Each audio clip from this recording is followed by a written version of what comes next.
پاکستان نے لبنان کے خلاف اسرائیلی جارحیت کی شدید مذمت کرتے ہوئے معصوم جانوں کے ضیاع اور بڑے پیمانے پر انفراسٹرکچر پر تباہی پر گہری تشویش کا اظہار کیا ہے۔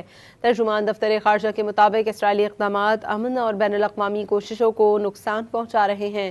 اسرائیلی اقدامات عالمی قوانین اور انسانی اصولوں کی کھلی خلاف ورزی بھی ہیں۔ پاکستان نے مطالبہ کیا ہے کہ عالمی برادری اسرائیلی جارحیت کے خاتمے کے لیے ٹھوس اقدامات کرے۔ ترجمان دفتر خارجہ نے باور کرایا کہ پاکستان لبنان کے ساتھ غیر متزلزل یکجہتی کا اعادہ کرتا ہے۔ پاکستان کی لبنان پر اسرائیلی جارحیت کی شدید مذمت، پاکستان کو لبنان میں معصوم جانوں کے ضیاع، انفراسٹرکچر کی تباہی پر تشویش۔